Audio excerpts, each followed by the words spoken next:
I spent years decluttering, buying storage, organizing and reorganizing, but still my house looked messy. Turns out I wasn't messy, I was organizing it wrong. So today I'm going to share common organizing mistakes that I made so you don't have to. Most of these mistakes fall into three categories: habits, access and timing. So let's get started.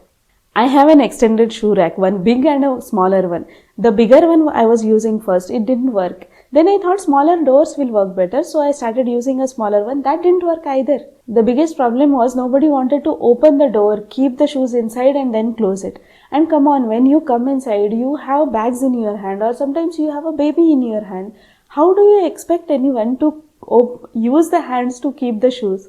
Once I realized the problem, I solved it differently. I added an open shoe stand beside the shoe rack. Now it became convenient to just put the shoes on or below it. All the daily use slippers and shoes now go in its place. No effort, no mess. I like organizers. If something looks useful, I want to buy it and make it work for me. And I have bought many such organizers without having a clear plan on how I am going to use them. And as you can expect, it did not work with my systems. And then I realized the mistake. Now I don't ask if this is useful. I ask, what problem will it solve for me? If I can clearly see where it fits and how it gets used, then I buy it. Otherwise, I don't waste my money on it. I have created a capsule wardrobe using Project 333 multiple times. I can give one of the video here. But in reality, I keep switching between having all the clothes in front of me so I use all of them and choosing only 33 clothes for next 3 months. So sometimes my cupboard is really overstuffed. The problem is not my clothes. The problem was with my baby's clothes, which were also overstuffed. She has many clothes and I thought if everything is in front of me, so I will use all of them for her. But in reality, only the front ones get used because baby doesn't give you time to think about which one to put now. I understood my intention. I wanted her to use all the clothes before she outgrows them.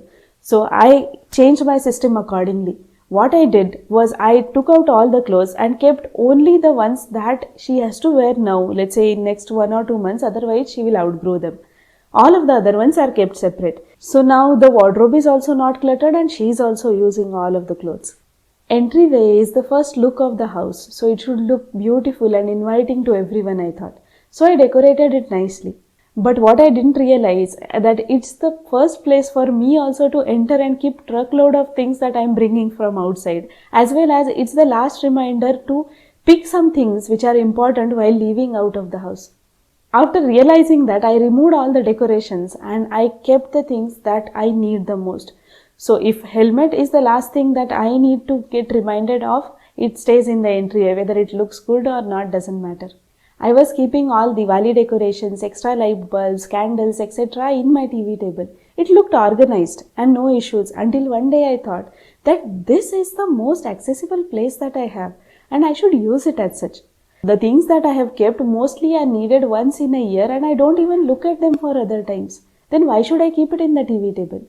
So I removed all the rarely used items, kept only ones that I reach out to, maybe once in a month or even sooner than that. And whatever I had kept on the TV table, which I reach out to very often, that went inside the TV table. So now it became more functional as well as minimalist. There was a time when I was stuck in a constant cycle of decluttering and rearranging. I would try a new system and mess would still be there. Then I would immediately start feeling like this is not working and I would change to a new system. That won't work either and I would change again and again. This kept happening until my husband pointed something out. He said, I am changing things too quickly. I am not giving enough time for our brains to remember the system, build the layout in the memory, build muscle memory and start working on autopilot. And I realized my mistake.